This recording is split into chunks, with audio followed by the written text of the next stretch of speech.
Task Force Puerto nga gipangunahan sa Roads and Traffic Administration kun RTA sa Cagayan de Oro City magsugod na sa pagdakop ugma Hulyo 27 sa mga three-wheeled vehicle nga mobiyahe sa National Highway. Anong report? Gianunsyo karon sa Roads and Traffic Administration nga sugod Hulyo 27 ning tuiga magsugod na sa pagpanakop ang Task Force Puerto sa mga malapason sa kalsada. Nag-unang taha sa task force ang pagdakop sa mga bao-bao, tri-cab, tricycle, tricycad ug uban pang matang sa three-wheeled nga sakyanan nga mobiyahe sa National Highway.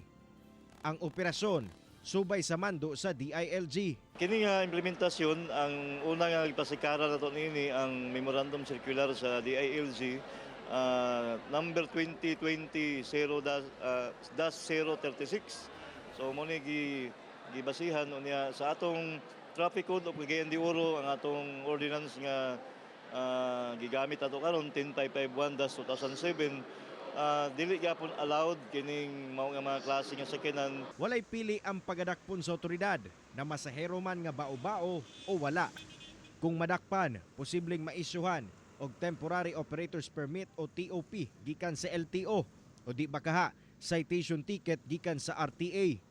Ma-impound sab ang unit. Ang pinaka-angay ito sabton nga kining tulo ka ligid lugar nga sakyanan mao gidili.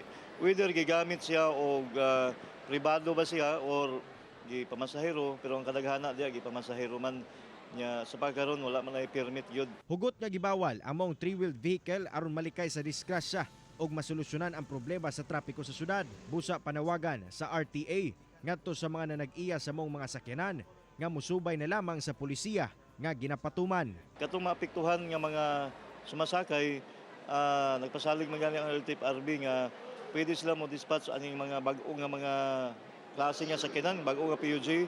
So siguro na magbiyahe diya nga para lang nga makapasakay ato mga maapektuhan pud nga pasahero. Kauban si Makoy Simpron sa kamera.